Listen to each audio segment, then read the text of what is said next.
Hello everyone, my self Anish Patel.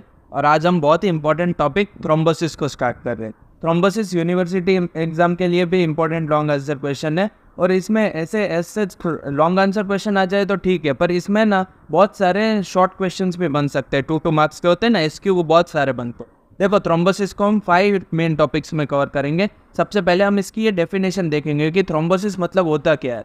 फिर virtual STRIDE पढ़ेंगे और फिर इटियोलॉजीज पढ़ेंगे। इटियोलॉजीज में बेसिकली कुछ नहीं, वर्चुअल स्ट्राइड है ना, उसी को हम डिटेल में पढ़ेंगे। फिर मॉर्फोलॉजी ऑफ थ्रोम्बस देखेंगे और लास्ट में फेट ऑफ थ्रोम्बस देखेंगे। तो आज के लेक्चर में हम पहले 3 टॉपिक इटियोलॉजीज तक पढ़ लेते हैं, फिर मॉर्फोलॉजी और थ्रोम्बस है वो हम नेक्स्ट लेक्चर में पढ़ना। देखो, थ्रोम्बोसिस मतलब होता क्या है। थ्रोम्बोसिस देखो, ये एक थ्रोम्बस है, यहाँ पर फॉर्म हो गया है। इसकी कैपेसिटी होती है कि ये छोटे छोटे पीसेस में डिवाइड हो जाता है। और ये थ्रोम्बस जो डिवाइड होता है इसको एम्बोलाई बोलते हैं। और ये जाके आगे की छोटी आर्टरीज होती है उनको ब्लॉक कर देता है। एग्जाम्पल के लिए मैंने यहाँ पर किडनी ली है, तो किडनी की एक आर्टरी, किडनी को ऑब्वियसली एक आर्टरी तो सप्लाई करेगी नहीं, बहुत ज़्यादा आर्टरी सप्लाई करेगी। तो मतलब कोई भी एक आर्टरी को इसने ब्लॉक कर दिया ना, तो उसका वहाँ पर जो एरिया प्रेजेंट होगा ना, वो इस्चेमिक नेक्रोसिस में चला जाएगा। क्योंकि यहाँ पर ब्लड सप्लाई तो नहीं पहुँच पाएगी, क्योंकि ये एक आर्टरी पूरी ब्लॉक है। तो जो रीजन होगा जिसको इस्चेमिक नेक्रोसिस बोलेंगे उसको हम इन्फार्क्ट बोलते हैं। इन्फार्क्ट मतलब होता है localized area of dead tissue due to failure of blood supply. इस पे एमसीक्यू आता है, ये ध्यान रखना। देखो, अब आपको थोड़ा बहुत आइडिया लग गया होगा कि थ्रोम्बोसिस होता क्या है। थ्रोम्बोसिस मतलब पैथोलॉजिकल क्लॉटिंग होती है। इसको हम कंपेयर करें हीमोस्टेसिस से, तो हीमोस्टेसिस मतलब वो हमारे फायदे की चीज़ थी, जब हमें रिक्वायरमेंट थी तब हो रही थी, फिजियोलॉजिकल क्लॉटिंग थी। पर थ्रोम्बोसिस है वो पैथोलॉजिकल क्लॉटिंग है, और थ्रोम्बोसिस लीड करती है इन्फेक्शन। ठीक है, समझ में आ गया। थ्रोम्बोलाई आगे जाके एम्बोलाइन में कन्वर्ट हो, थ्रोम्बस आगे जाके एम्बोलाइन में कन्वर्ट हो जाता है। ठीक है, इतना ही था बेसिकली डेफिनेशन में। अब वर्चुअल स्ट्राइड देखते हैं। देखो, 3 वर्चुअल स्ट्राइड है। एक है सबसे पहला एंडोथेलियल इंजरी। एंडोथेलियल इंजरी भी थ्रोम्बोसिस कॉज करती है। फिर altered blood flow. Blood flow alter होना मतलब देखो, नॉर्मली ब्लड का फ्लो कैसा होता है, लेमिनर ब्लड का फ्लो होता है। उसमें ऑल्टरेशन होगा तो या तो स्टेसिस भी हो सकता है या फिर टर्बुलेंस भी हो सकती है। दोनों ही थ्रोम्बोसिस कॉज करते हैं। और सबसे लास्ट है और मोस्ट इंपॉर्टेंट है हाइपर कोएगुलेबिलिटी ऑफ ब्लड। देखो, अगर ब्लड की टेंडेंसी इंक्रीज होगी कोएगुलेशन की, तभी थ्रोम्बस बनेगा। वैसे ही अपने आप से तो थ्रोम्बस बन नहीं जाएगा। तो ये तीनों वर्चुअल स्ट्राइड बहुत ही इंपॉर्टेंट है। इसके ऊपर अलग से एसक्यू आता है, इसलिए आप इसको अच्छे से याद रख लेना। अब देखो, सबसे पहला फैक्टर एंडोथेलियम इंजरी की तरफ चलता हूँ। एंडोथेलियल इंजरी की वजह से अगर थ्रोम्बोसिस हो रही हो, तो एंडोथेलियम का नॉर्मल एंडोथेलियम हो, इंटैक्ट एंडोथेलियम, उसका काम होगा थ्रोम्बोसिस को प्रिवेंट करना। ठीक है, आराम से समझो और शब्दों पे ध्यान दो। अगर एंडोथेलियल इंजरी की वजह से थ्रोम्बोसिस हो रही है, तो नॉर्मल एंडोथेलियम है, उसका काम है थ्रोम्बोसिस को प्रिवेंट करना। तो हम रोल ऑफ एंडोथेलियम पढ़ते हैं। देखो, एंडोथेलियम के ना 2 रोल है। एक तो सबसे पहले वो फाइब्रिनोलाइटिक रोल है, जो हम ऑलरेडी पढ़ चुके हैं हीमोस्टेसिस में। और दूसरा है एंटी थ्रोम्बोटिक रोल, ताकि वो थ्रोम्बोसिस को प्रिवेंट कर सके। देखो, फाइब्रिनोलाइटिक रोल हम ऑलरेडी पढ़ चुके हैं, इसलिए इसको जल्दी से कंप्लीट कर लेते हैं। एक क्लॉट फॉर्म हो जाती है और स्टेबल क्लॉट को फाइब्रिनोलाइसिस होता है, जिसकी वजह से हमें डी डाइमर या एफडीपी का फॉर्मेशन देखने को मिलता है। और ये कैसे कन्वर्ट होगा, एक एंजाइम की हेल्प से, जिसे हम प्लाज्मिन बोलते हैं। एंजाइम ने बेसिकली प्लाज्मिन की हेल्प से ये कन्वर्ट हो जाएगा। और प्लाज्मिन कहाँ से आएगा, इनएक्टिव स्टेट में वो लिवर में प्रेजेंट होगा, जिसे हम प्लाज्मिनोजन बोलते हैं। प्लाज्मिनोजन से प्लाज्मिन में कन्वर्ट होगा विद द हेल्प ऑफ एक एंजाइम जिसको टीपीए बोलते हैं। टीपीए मतलब टिश्यू प्लाज्मिनोजन एक्टिवेटर, और ये एंडोथेलियम में प्रेजेंट होती है। इसीलिए हम बोलते हैं कि फाइब्रिनोलाइटिक रोल है वो नॉर्मल एंडोथेलियम का। ठीक है, ये हो गया। अब देखो, एंटी थ्रोम्बोटिक रोल की तरफ चलते हैं। सबसे पहले जो नॉर्मल एंडोथेलियम सेल्स होते हैं ना, उन पे ग्लाइकोकैलिक्स की कोटिंग होती है। ग्लाइकोकैलिक्स की कोटिंग बेसिकली एक नेगेटिव चार्ज कोटिंग है, जो कि नेगेटिवली चार्ज प्लेटलेट्स हो ना, उसको रिपेल करे। और वो ज़रूरी भी है, जब हमें रिक्वायरमेंट नहीं है तो नेगेटिव चार्ज कोटिंग अगर प्रेजेंट रहेगी तो प्लेटलेट्स उसकी तरफ अट्रैक्ट नहीं होगी, रिपेल हो। फिर देखो, दूसरा फैक्टर है एंटी थ्रोम्बिन 3। एंटी थ्रोम्बिन 3, देखो इसके नाम में ये थ्रोम्बिन के अगेंस्ट, मतलब ये थ्रोम्बिन को इनहिबिट करेगा। थ्रोम्बिन को तो इनहिबिट करेगा ही, इसके साथ साथ पूरे इंट्रिंसिक पाथवे को भी इनहिबिट करे। ठीक है, ऐसे वर्ड्स के ऊपर से जाना आपको आराम से याद हो जाएगा। फिर टिश्यू फैक्टर पाथवे इनहिबिटर। देखो एक्सट्रिंसिक पाथवे को एक्टिवेट करने के लिए टिश्यू फैक्टर की रिक्वायरमेंट रहती है, और अब अगर हम टिश्यू फैक्टर को ही इनहिबिट कर दे तो मतलब पूरा का पूरा एक्सट्रिंसिक पाथवे ही इनहिबिट हो जाएगा, ठीक है। और लास्ट फैक्टर है मोस्ट इंपॉर्टेंट, थ्रोम्बोमोड्यूलिन। देखो थ्रोम्बोमोड्यूलिन क्या करता है, प्रोटीन सी है ना इनएक्टिव स्टेट में प्रेजेंट होता है। ये प्रोटीन सी को हमने विटामिन के डिपेंडेंट प्रोटीन्स में भी देखा था। देखो ये प्रोटीन सी को एक्टिवेट करने के लिए हमें थ्रोम्बोमोड्यूलिन और थ्रोम्बिन की रिक्वायरमेंट रहती है। इसकी हेल्प से प्रोटीन सी एक्टिवेट होता है। फिर प्रोटीन सी प्रोटीन एस की हेल्प से फैक्टर 5 और फैक्टर 8 को इनहिबिट कर देगा। अगर देखो फैक्टर 5 को इसने इनहिबिट कर दिया, ठीक है, एक्टिवेटेड प्रोटीन सी ने, तो हम कह सकते हैं कि कॉमन पाथवे पूरा इनएक्टिवेट हो गया, मतलब इनहिबिट हो गया। और अगर फैक्टर 8 को इनहिबिट कर दिया तो हम कह सकते हैं कि ये पूरा का पूरा इंट्रिंसिक पाथवे को भी इनहिबिट कर देगा, ठीक है। ऐसे करके याद रखना। तो देखो रोल ऑफ एंडोथेलियम क्या था, एंटी थ्रोम्बोटिक रोल और फाइब्रिनोलाइटिक रोल। फाइब्रिनोलाइटिक रोल हमने पहले भी अच्छे से पढ़ लिया है। फिर एंटी थ्रोम्बोटिक रोल में याद रखने का क्या है, ग्लाइकोकैलिक्स स्पॉटिंग से प्लेटलेट्स रिपेल होंगे। फिर एंटी थ्रोम्बिन 3 है, वो थ्रोम्बिन और इंट्रिंसिक पाथवे को इनहिबिट कर देगा। टिश्यू फैक्टर पाथवे इनहिबिटर है, वो एक्सट्रिंसिक पाथवे को इनहिबिट कर देगा। और थ्रोम्बोमोड्यूलिन है, उसके हेल्प से प्रोटीन सी एक्टिवेट होगा, फिर वो प्रोटीन एच की हेल्प से फैक्टर 5 और 8 को इनहिबिट कर देगा। ये नॉर्मल एंडोथेलियम की बात है। पर जब हम एंडोथेलियम में इंजरी हो जाएगी तो ये दोनों रोल्स उसके अफेक्ट होंगे, ये दोनों चीज़ें अफेक्ट होगी, जिसकी वजह से हमें थ्रोम्बोसिस देखने को मिलेगा, ठीक है।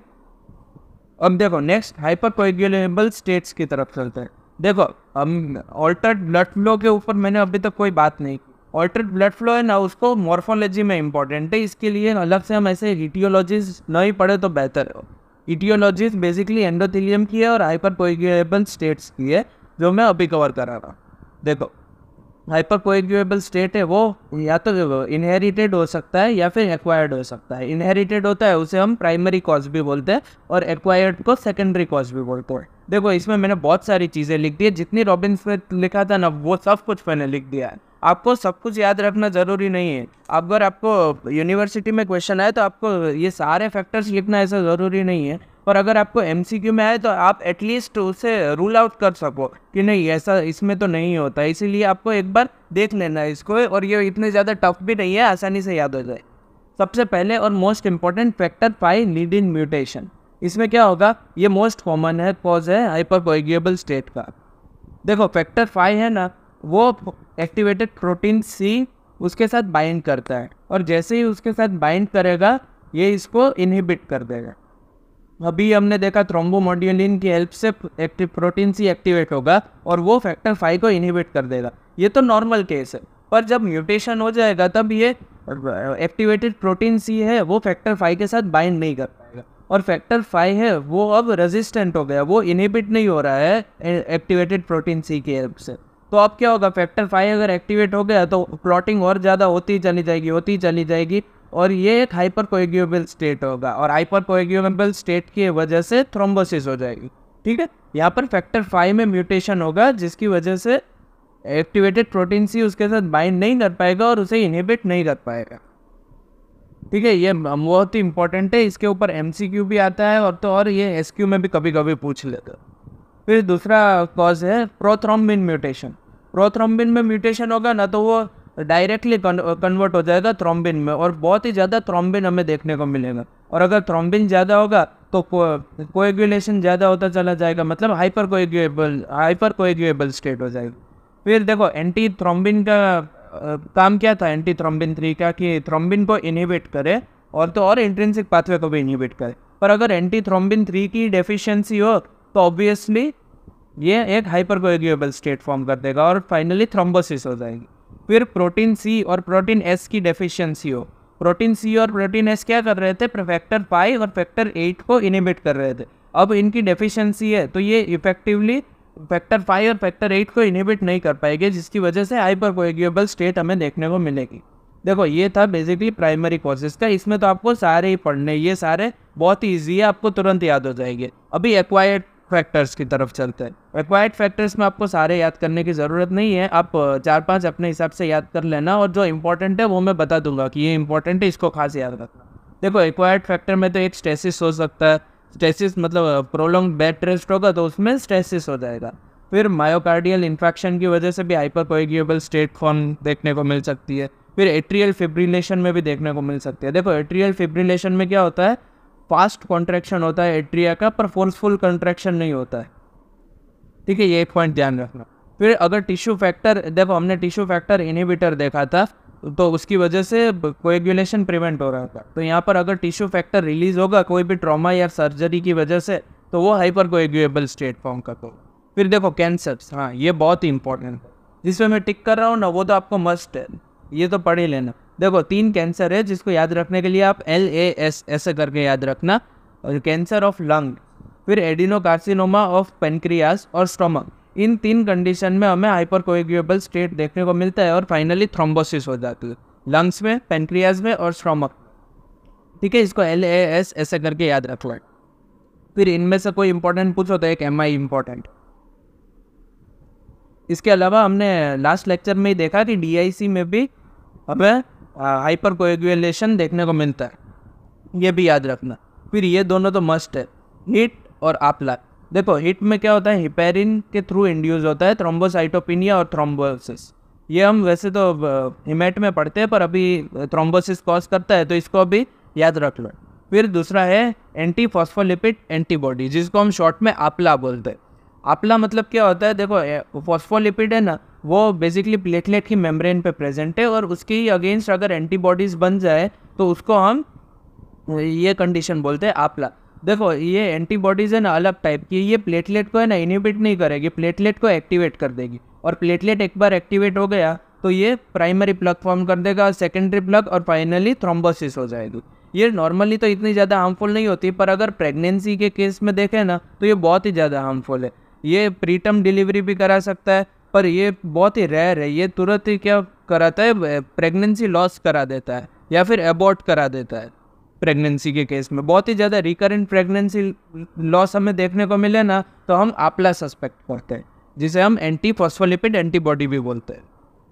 देखो ये इटियोलॉजीज तो ख़त्म हो गई थ्रोम्बोसिस, इतनी ज़्यादा टफ नहीं है। देखो इनहेरिटेड कॉज तो आपको सारे आसानी से याद रह जाएंगे, मोस्टली सारे के सारे रोल ऑफ एंडोथेलियम से रिलेटेड ही है, मतलब उसके ऑपोजिट है इसे। और एक्वायर्ड फैक्टर्स में आपको ये 4-5 जो मैंने टिक किए वो याद कर लेना, आपको आराम से याद रह जाएगा।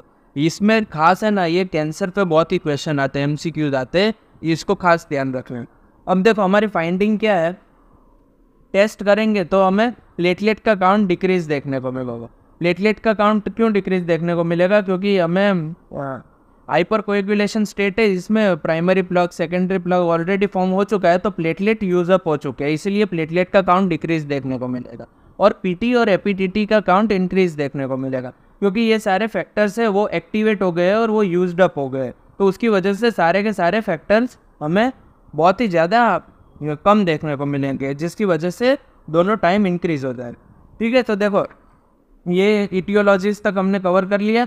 अभी मॉर्फोलॉजी ऑफ थ्रोम्बस है, ये और फेट ऑफ थ्रोम्बस हम नेक्स्ट लेक्चर में कंप्लीट कर लेंगे, और उसी के साथ थ्रोम्बोसिस जैसा इंपॉर्टेंट टॉपिक हम कंप्लीट कर लेंगे। आई होप कि आपको आज मैंने जितना पढ़ाया है उसमें आपको सब कुछ समझ में आ गया हो। अगर आपको सब कुछ समझ में आ रहा हो तो आप अपने फ्रेंड्स और बैचमेट्स के साथ भी मेरे लेक्चर्स शेयर कर सकते हो। ठीक है, thank you so much for watching.